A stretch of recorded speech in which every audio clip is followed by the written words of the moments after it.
신앙인을 위한 미술사 수업 5번째 시간입니다. 오늘은 이제 17세기 네덜란드와 이 칼빈주의에 대해서 함께 나누고자 합니다. 지난 시간에 우리는 이 매너리즘부터 시작을 해서 이 바로크, 로코코, 신고전주의 그리고 낭만주의에 이르는 이 미술사를 신앙의 눈으로 함께 조명을 했습니다. 그래서 한스 제들마이어라는 학자의 그 표현을 좀 빌리자면 이제 미술에서 중심이 좀 사라지는 현상. 그래서 한스 제들마이어가 아트 인 크라이시스, 미술의 위기다라고 이렇게 말을 했는데 그런 미술의 위기 상황을 살펴볼 수 있었습니다.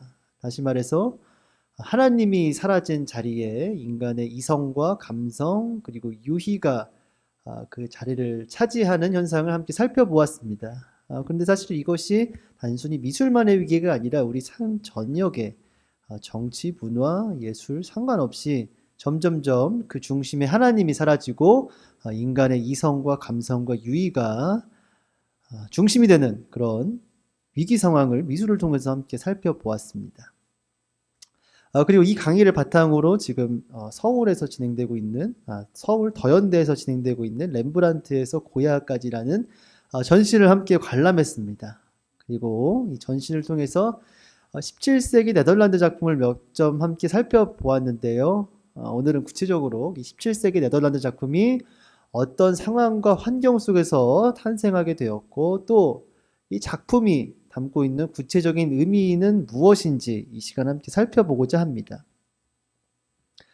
그러기 위해서는 이 17세기 네덜란드를 좀 살펴볼 필요가 있습니다. 이 17세기 네덜란드는 많은 학자들이 네덜란드의 황금시대다. 그래서 이 골든 에이지라고 이렇게 명명을 합니다. 근데 사실 네덜란드는 이 바다 가까운 곳에 이렇게 위치한 국가였습니다. 그렇다 보니까 이 국토의 상당 부분이 해수면보다 낮은, 그러니까 바다보다 낮은 그런 지역에 위치한 나라였습니다. 이러한 지리적 약점 때문에 네덜란드는 이 홍수나 침수와 같은 피해에 굉장히 취약했습니다. 그래서 네덜란드에 이 풍차가 많은 이유도 이 밀고 들어오는 바닷물을 퍼내기 위해서 그렇게 풍차를 설치했던 것입니다.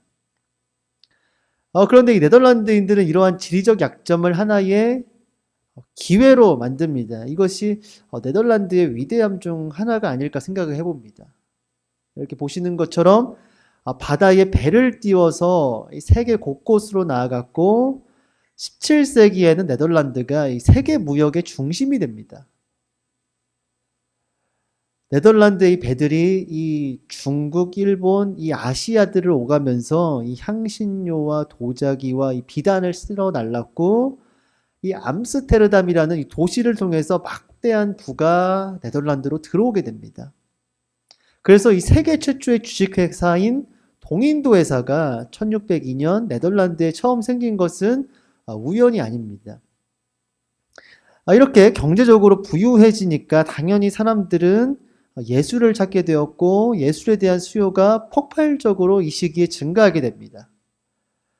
그래서 많은 학자들이 추정하기로 17세기 네덜란드에서 제작된 그림이 약 수백만 점 정도 된다라고 그렇게 생각을 하고 있습니다. 그러니까 경제적으로 여유가 있으니까 예술에 대한 수요가 증가했고 또 그림조차도 많이 제작되니까 이 작품의 가격은 자연스럽게 좀 내려가지 않았겠습니까? 그러다 보니까 이전에는 왕과 귀족만이 그림을 소유했다면 이 17세기 네덜란드에서는 빵집 주인이나 또 정육점 주인과 같은 이 평범한 시민들도 자기 집 벽에다 그림을 걸어놓기 시작합니다. 그래서 네덜란드를 여행했던 영국인 피터 문디가 네덜란드를 이제 여행을 하고 어떤 기록을 남기는데 이 기록을 통해서 이렇게 얘기를 합니다. 사람들은 회화를 너무 사랑하는데 다른 어디에서보다 최고인 것 같다. 모든 사람들은 집안을 꾸미는데 경쟁하는 것처럼 보인다. 전실도 비싼 물건으로 꾸미고 정육점 주인이나 빵 굽는 사람, 대장장이, 구두 성공 모두 그림을 가지고 있다라고 이렇게 영국인이 네덜란드를 여행하고 나서 쓴 기록입니다. 그러니까 역사상 이렇게 평범한 사람들이 그림을 사는 경우에는 그 이전까지 없었고 거의 17세기 네덜란드가 처음이라고 말해도 거의 무방합니다. 근데 한 가지 이제 중요한 점이 있습니다. 이 17세기 네덜란드는 칼빈주의 공화국이었습니다. 사실 이 칼빈주의 공화국 이 단어가 굉장히 중요한데 이 두 단어를 좀 풀어보겠습니다. 먼저 칼빈주의가 뭐냐? 이 칼빈의 신학을 따르는 그러한 세계관, 신학을 이제 칼빈주의라고 하는데 이 칼빈은 루터의 종교개혁 이후에 이 스위스 제네바에서 활동했던 종교개혁자입니다.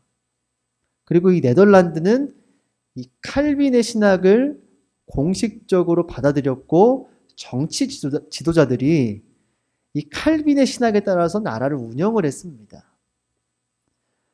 그래서 이 칼빈주의라 함은 이러한 칼빈의 신학을 따르는 신학 전통 내지 세계관을 의미합니다.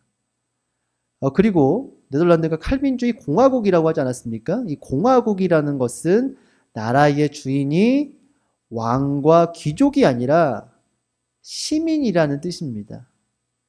그렇다면 이제 한 가지 질문이 듭니다. 네덜란드는 어쩌다가 이 칼빈의 신학을 따르는 또 시민이 주인이 되는 칼빈주의 공화국이 되었을까요?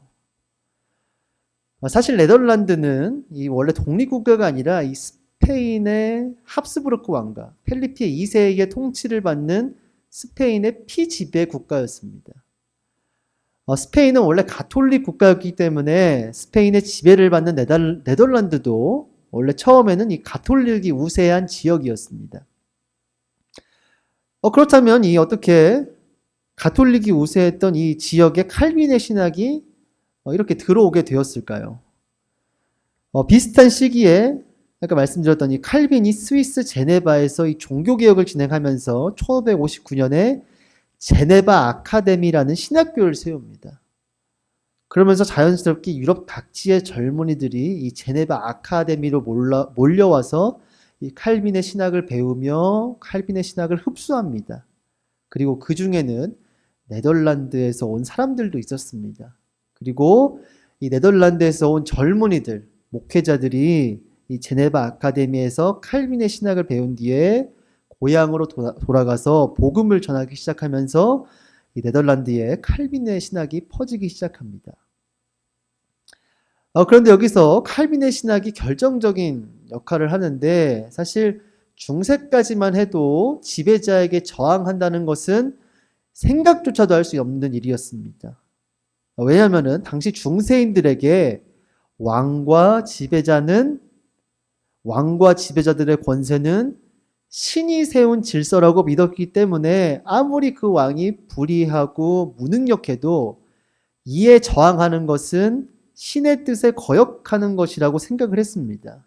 그래서 이 중세 시대에는 이 반역이라는 것은 어떻게 보면 쿠데타라는 것은 상상조차도 할 수 없는 것이었습니다. 그런데 칼빈은 기독교 강요에서 처음으로 통치자에 대한 왕에 대한 저항의 길을 엽니다. 칼빈의 논리는 이렇습니다. 그러니까 권세라는 것은 왕과 지배자의 소유물이 아니라 하나님께서 위임하신 것이다. 그렇기 때문에 이 백성을 보호하라고 세움받은 관리들이 폭군이 되어 백성들을 짓밟을 때 그것을 견제할 의무가 있다라고 칼빈은 가르칩니다. 이것이 바로 기독교 강요 4권 20장에 제시된 칼빈의 가르침 중 하나입니다. 그래서 이 신학이 당대 네덜란드인들의 이 생각과 행동의 이 전환점을 열어줍니다. 네덜란드에 대한 스페인의 압제와 이 개신교 박해가 심해지자 1568년에 네덜란드는 스페인에 맞서 저항을 하기 시작하는데 이것이 바로 80년 전쟁입니다. 그리고 1581년에는 네덜란드가 공식적인 문서를 발표해서 펠리페 2세, 스페인의 왕가였던 펠리페 2세를 공식적으로 폐위를 시킵니다. 그러니까 왕이 백성을 보호할 의무를 저버렸으니까 백성은 더 이상 그 왕을 왕으로 인정하지 않겠다는 것입니다. 그리고 마침내 1648년 이 베스트팔렌 조약을 통해서 네덜란드는 처음으로 그리고 국제적으로 독립을 인정받게 됩니다. 그리고 독립 이후에도 물론 네덜란드에는 빌럼 판 오라녀라고 불리는 지도자의 그 가문이 이 총독으로 있었습니다. 그러나 실질적인 주인은 이 시민이 되는 공화국이 됩니다. 그래서 이렇게 네덜란드는 총독이 있었으나 시민이 주도권을 가진 공화국으로 그렇게 독립을 하게 됩니다. 그리고 제가 이전에 설명을 방금 드린 것처럼 네덜란드 공화국의 이 신앙과 사상을 지배한 것이 바로 칼빈의 신학이었습니다. 그래서 당시 사람들의 이 세계관과 철학, 삶과 문화 그리고 예술에 이 칼빈의 신학이 스며들게 됩니다. 제가 이 거듭해서 이 칼빈주의를 강조하는 이유는 바로 우리 교회와 교단이 추구하는 신학이 바로 이 칼빈주의 신학이기 때문입니다. 우리 교회가 소속된 교단이 대한예수교 장로회 합동교단이고 우리 교단의 신학교가 총신대학교입니다. 우리 교단과 신학교가 추구하는 신학이 바로 이 칼빈주의 신학인데 그렇다면 이 17세기 네덜란드 미술을 함께 우리가 살펴보는 것은 단순히 미술작품 몇 점을 감상하는 정도가 아니라 우리가 고백하는 이 신학이 한 사회를 통째로 빚었을 때 어떤 예술과 어떤 그림이 그 속에서 꽃피었는지를 함께 살펴보는 것입니다. 우리는 때때로 이 신학을 굉장히 고리타분한 교리나 이론 정도로 생각을 합니다. 그렇지만 그 신학이 우리의 삶과 생각의 어떤 체계가 될 때 어떻게 그것이 다양한 예술과 문화로 꽃피우고 승화되는지를 함께 살펴볼 수가 있습니다. 그런데 많은 성도분들이 그림은 우상이라고 생각하고 또 칼빈도 예술을 반대했다고 생각을 합니다. 그러나 이 칼빈을 비롯한 종교개혁자들은 대부분 예술 자체를 반대한 적이 없습니다. 칼빈이 반대한 것은 두 가지인데 먼저는 하나님을 형상으로 만드는 것을 반대했고 또 예배당 안에 어떤 성상을 두는 것을 반대했습니다. 그 이외에 이 두 가지 이외에 조각과 회화는 하나님의 선물이고 되도록 눈에 보이는 것을 그리라고 이렇게 권장을 합니다. 그리고 이러한 예술에 대한 칼빈의 신학이 이 네덜란드의 미술의 그 흐름을 바꿉니다. 말씀드린 것처럼 칼빈은 예배당 안에 어떤 성화나 성상을 놓는 것에 반대했습니다. 그러면서 자연스럽게 네덜란드 예배당 안에 성상이 금지되고 네덜란드 교회는 더 이상 제단화와 같은 그런 종교화를 주문하지 않게 됩니다. 그 이전까지 대부분의 화가들이 교회를 상대로 성화나 이런 종교화를 그려서 생계를 유지했는데 교회에서 주문이 끊기자 이제 화가들은 새로운 고객과 주제를 찾아야 했습니다. 그리고 네덜란드 화가들은 이제 교회를 대상으로 하는 것이 아니라 시민을 대상으로 작업을 하기 시작했고 시민들이 좋아할 법한 주제로 그림을 그리기 시작합니다. 그러다 보니 자연스럽게 이 시민을 그린 초상화, 시민의 일상을 그린 장르화, 또 시민이 자주 볼 법한, 일상에서 볼 법한 풍경화, 식탁 위에 사물을 그린 정물화 등이 이 시기에 폭발적으로 등장하기 시작합니다. 그러니까 판에 박힌 종교화나 신화가 아니라 새로운 장르들로 가득 찬 새로운 미술의 세계가 17세기 네덜란드에서 펼쳐진 것입니다. 그래서 오늘은 이 그림들을 세 가지 주제로 함께 살펴보고자 합니다. 첫 번째는 이제 일상과 노동이고, 두 번째는 풍경이고, 세 번째는 풍요와 절제, 그러니까 물질에 대한 주제로 한번 살펴보도록 하겠습니다. 첫 번째 주제는 일상과 노동입니다. 그림을 한번 살펴보기 전에 이 일상과 노동에 대해서 칼빈은 어떻게 생각했는지 좀 살펴보도록 하겠습니다.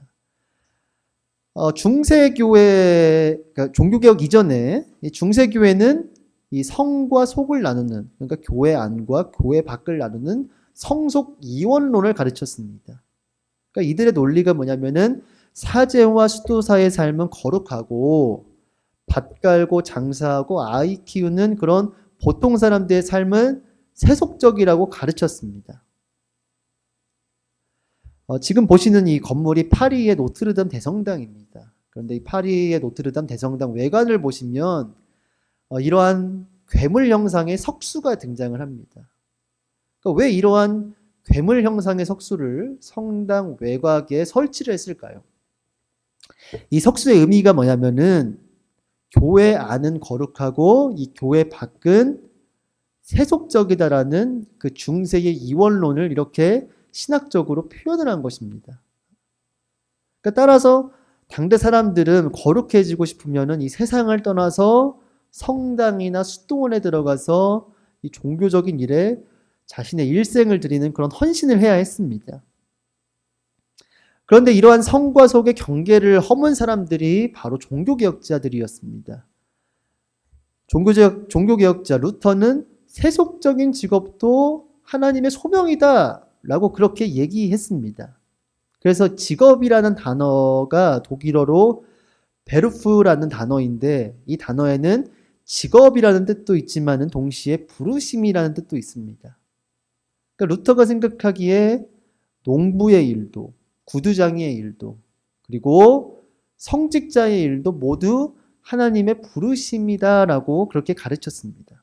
그리고 칼빈은 이러한 직업 소명서를 더 밀고 나갑니다. 그러니까 칼빈은 뭐라고 이야기했냐면 모든 합법적인 직업은 하나님의 주권이 미치는 현장이고 신자는 자기가 부름받은 자리에서 하나님 앞에서 일해야 한다고 말합니다. 그렇다면 하나님의 부르심을 따라서 행하는 일은 아무리 비천하고 보잘것없어 보여도 하나님 앞에서 빛나지 않을 것이 없다라고 그렇게 이야기를 합니다. 이러한 맥락에서 베르메르의 우유 따르는 하녀라는 작품을 한번 보실까요? 진주 귀걸이를 한 소녀를 그린 화가로 잘 알려진 베르메르가 1660년경에 그린 작품입니다. 작품 속 여인은 당시 사회에서 가장 낮은 자리에 있었던 부엌 하녀고 그녀가 하는 일은 가장 단조로운 가사노동, 그저 우유를 따르는 일입니다. 그런데 이 그림을 자세히 보시면 창밖으로 이제 들어오는 빛이 마치 성당의 빛처럼 성스럽게 그녀를 감싸고 있고 구도 역시도 종교화처럼 견고하고 굉장히 기념비적입니다. 특히 주목해야 할 점은 화가가 지금 푸른색을 하녀의 앞치마를 색칠하는 데 사용하고 있다는 것입니다.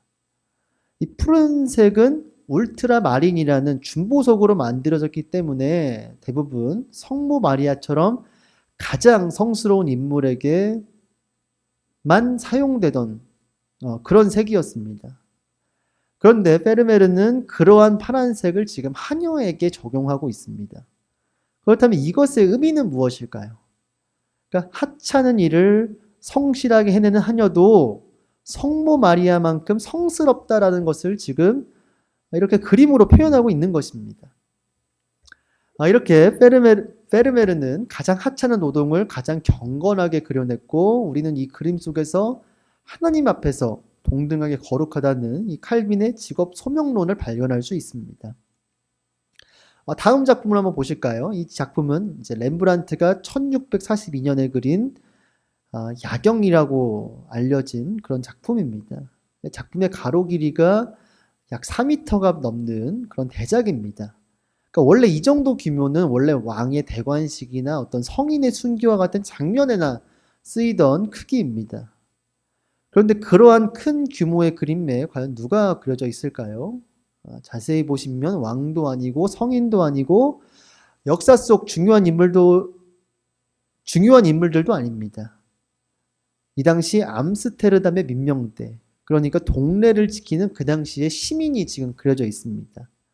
그러니까 평범한 직업을 가진 시민들이 지금 종교와 신화의 주인공 자리에 지금 당당히 서 있는 것입니다.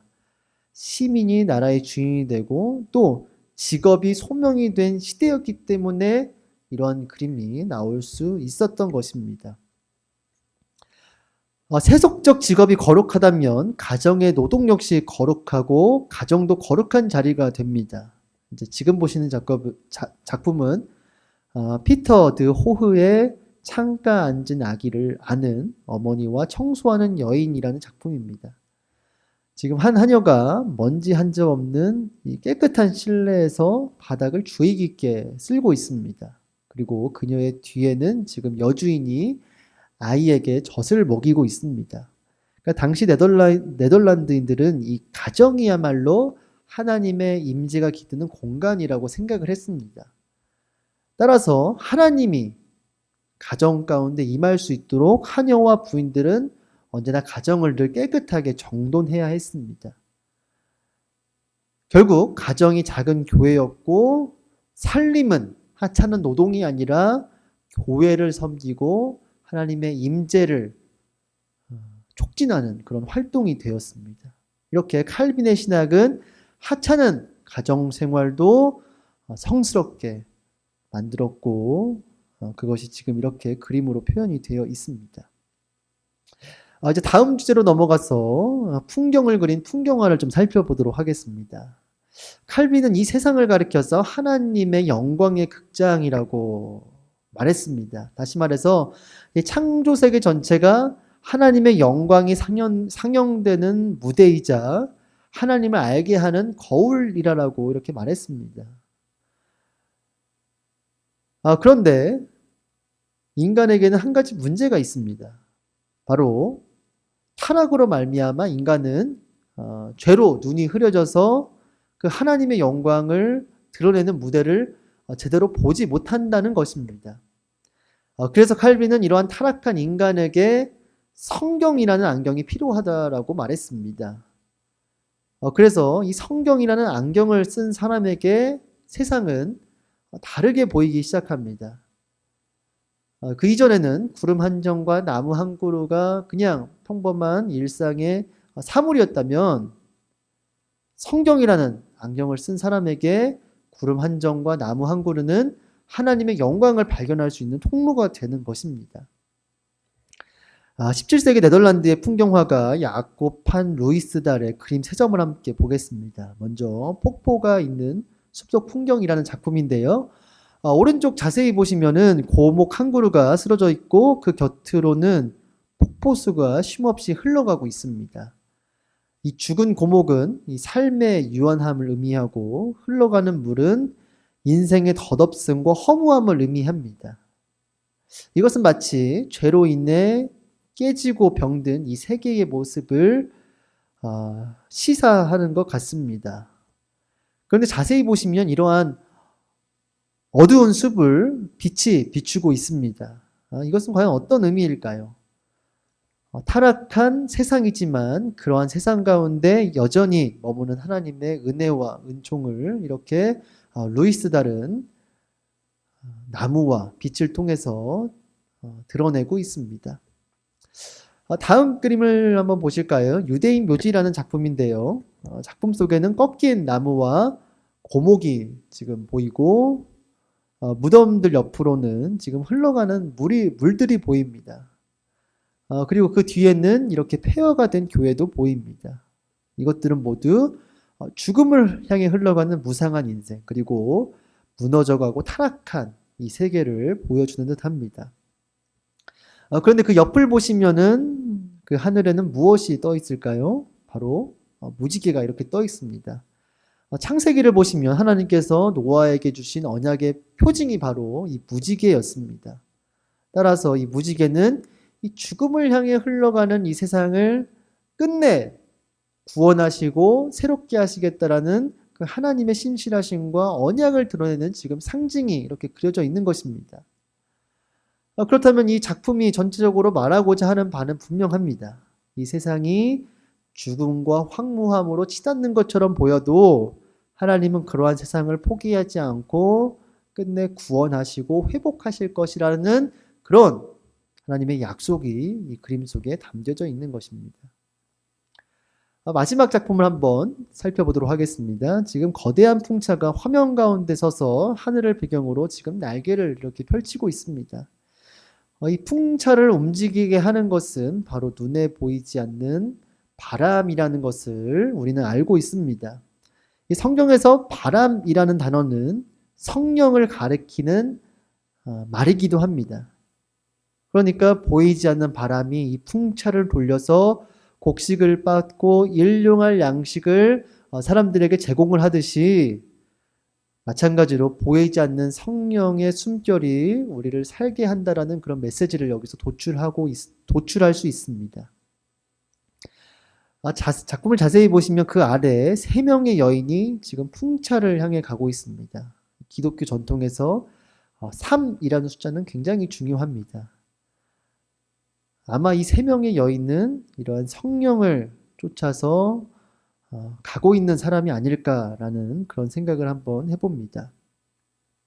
이렇게 성경이라는 안경을 쓰고 일상적인 풍경을 볼 때 우리는 이 평범한 자연 속에서도 하나님의 숨결과 영광을 묵상할 수 있습니다. 그리고 당시 네덜란드 사람들은 이러한 그림들을 자신들의 거실에 걸어두고 자연 속에서 하나님의 영광을 묵상했습니다. 마지막으로 살펴볼 주제는 이 풍요와 절제입니다. 종교개혁 이전까지 중세교회가 가르친 이상은 금욕이었습니다. 그러니까 풍요와 부는 영혼을 위태롭게 하는 것이고 오로지 가난과 청빈만이 거룩함의 표지였습니다. 그런데 칼빈은 다르게 말합니다. 이 칼빈은 두 극단 사이에서 중도의 길을 제시하는데 한쪽 극단은 이 부와 풍요를 죄악시하는 엄격한 청빈이고 또 다른 극단은 무절제한 탐욕과 탐닉입니다. 이러한 두 극단 사이에서 칼빈은 이 중도의 신학을 제시합니다. 칼빈은 뭐라고 이야기를 하냐면은 하나님이 음식을 단순히 생존만을 위해서 준 것이 아니라 맛을 위해서도 주셨고 또 포도주를 기쁨을 위해서도 주셨다고 말합니다. 그러면서 하나님께서 허락하신 부와 풍요와 물질들을 감사함으로 누리라고 그렇게 이야기를 합니다. 그렇지만 거기에 마음을 빼앗기지는 말라고 그렇게 덧붙입니다. 그런데 사실 이러한 중도의 신학이, 중도의 길이 참 말은 좋은데 실제로는 참 쉽지가 않습니다. 그러니까 어디까지가 감사함의 누림이고 어디까지가 탐닉인지 사실 이게 말처럼 딱딱 떨어지지 않습니다. 그렇다 보니까 역사상 가장 부유했던 이 네덜란드는 이 풍요 앞에서 깊은 불안을 느꼈습니다. 이러한 네덜란드의 심리를 분석한 학자가 바로 시몬 샤마라는 역사학자인데 이 샤마가 부의 당혹감이라는 책에서 당시 네덜란드인들의 이 문화를 분석하면서 그 풍요를 누리면서도 이 풍요의 영혼을 빼앗길까, 마음을 빼앗길까 두려워하는 그 마음이 네덜란드인들에게 있었다라고 이야기를 합니다. 그래서 17세기 네덜란드 그림을 살펴보면 이러한 경건한 두려움을 확인할 수가 있는 것입니다. 지금 보시는 작품은 렘브란트가 그린 어리석은 부자의 비유라는 그림입니다. 지금 부자가 한밤중에 촛불 하나를 켜놓고 노인이 동전을 지금 들여다보고 있습니다. 그러니까 그 빛이 비추는 것은 온통 장보와 돈뿐입니다. 그러나 지금 촛불은 곧 꺼질 것이고 부자는 성경에 따르면 곧 생을 마감할 것입니다. 그러니까 렘브란트는 성경 속 이야기를 이렇게 그림으로 표현함으로써 돈과 물질에 마음을 빼앗기지 말라는 교훈을 전달하는 것입니다. 그리고 이런 성경 그림뿐만 아니라 그냥 일반적인 사물, 우리가 일상에서 볼 수 있는 평범한 사물들을 통해서 이 세상의 헛됨을 지적하는 바니타스 정물화들이 이 시기에 많이 그려졌습니다. 바니타스는 전도서 1장 2절의 말씀, 헛되고 헛되며 모든 것이 헛되도다라는 그 라틴어 바니타스에서 온 말입니다. 피터 클라스의 정물을 한번 보실까요? 그러니까 식탁 위에 사물들 하나하나가 단순히 정물을 그린 것이 아니라 지금 눈으로 보는 설교를 우리에게 지금 전해주고 있는 것입니다. 악기의 음악은 연주가 끝나면 사라지고 그 아래의 깃털은 가벼워서 쉽게 사라지는 물건입니다. 왼쪽에는 회중시계가 있는데 이것은 흘러가는 시간을, 또 오른쪽에 유리잔이 지금 거꾸로 뒤집혀 있지 않습니까? 이것은 곧 깨질 취약함을 의미합니다. 그리고 그 뒤에 해골은 사라지는 인간의 생명과 미모를 의미합니다. 이렇게 피터 클라스는 이런 일상적인 사물을 통해서 인생의 무의미함과 헛됨을 우리에게 상기시켜주고 있습니다. 그렇다면 이런 유한한 삶 속에서 우리가 붙잡아야 할 것이 있다면 과연 무엇일까요? 이런 헛됨을 의미하는 물건들 사이에 자세히 보시면 호두가 있습니다. 이 당시 호두는 그리스도와 삼위일체를 상징하는 물건이었습니다. 그렇다면 이러한 유한한 속에서 붙잡아야 할 것이 있다면 그것은 바로 영원하신 예수 그리스도다라는 것을 화가는 지금 호두라는 작은 지물을 통해 표현하고 있는 것입니다. 그러니까 네덜란드 사람들은 이러한 그림을 가장 풍요로운 공간인 식탁 곁에 걸어두고 풍요를 누리면서도 스스로를 깨우치며 그것에 삼켜지지 않도록 늘 자기 자신을 깨우쳤습니다. 예, 오늘은 이제 마지막 작품인데요. 빌렘 칼프라는 화가가 그린 고급 정모라입니다. 그러니까 작품 속에는 중국에서 온 도자기, 페르시아 카펫, 또 은식기, 베네치아 유리잔과 같이 동방에서 온 사치품들이 지금 가득합니다. 그러니까 동인도 회사가 배로 지금 실어 나른 이국적인 상품들이 지금 화려하게 지금 진열이 되어 있는 것입니다. 화가는 이 아름다움을 숨기지 않습니다. 그런데 자세히 보시면 이렇게 도자기와 껍질이 지금 반쯤 깎인 레몬이 있는데 이것들은 아까 말씀드린 바니타스를 상징합니다. 껍질이 반쯤 벗겨진 레몬은 이제 곧 시들어서 상할 것이고 옆에 있는 도자기는 언젠간 깨질 물건들입니다. 그러니까 전체적으로 그림이 말하고자 하는 바는 풍요를 긍정하지만 물질은 영원하지 않기에 그것에 얽매이지 말라는 그 누림과 절제의 신학, 그러니까 칼빈이 제시한 감사함으로 누리되 마음을 뺏기지 말라는 이 중도의 신학이 이 그림 한 장에 잠겨져 있는 것입니다. 짧은 시간이었지만 오늘은 세 가지 주제로 17세기 네덜란드 그림을 함께 살펴보았습니다. 일상과 노동, 그 다음에 풍경, 그리고 마지막으로 풍요와 절제, 이 셋을 함께 세 가지 주제를 살펴봤는데 이 셋을 관통하는 것이 있다면 그것은 과연 무엇일까요? 바로 일상생활에 대한 새로운 시선입니다. 그러니까 17세기 네덜란드 사람들은 이 칼빈의 신학을 통해서 자신의 일상을 새롭게 정의했습니다. 부엌과 일터와 들판과 식탁과 같은 그들의 사사로운 일상은 하나님으로부터 분리된 세속적인 공간이 아니라 하나님께서 거하시고 통치하시는 거룩한 공간이라는 것이 바로 17세기 네덜란드 사람들의 발견이었습니다. 그래서 이들은 성스러움과 속됨을 분리하는 것이 아니라 세속적인 삶 한가운데서 거룩함을 드러냈습니다. 이것이 우리가 추구하는 칼빈주의 신학의 핵심이며 또 가장 성경적인 삶의 모습이라고 저는 믿습니다. 우리가 이 칼빈의 신학을 따른다면 월요일 아침에 일터에서도 또 때로는 날파리가 꼬이는 부엌에서도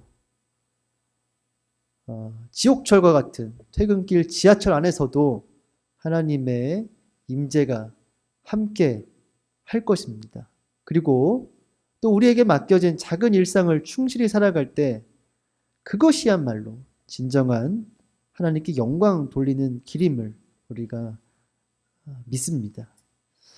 예, 이 사실을 믿으며 다가오는 한 주의 후반부도 각자의 삶에서 하나님을 의식하기를 진심으로 의식하는 삶을 살아가기를 진심으로 축복합니다. 그리고 그 삶 속에서 하나님께 영광 돌리는 그런 삶을 살아가는 우리 모두가 되기를 진심으로 축복합니다.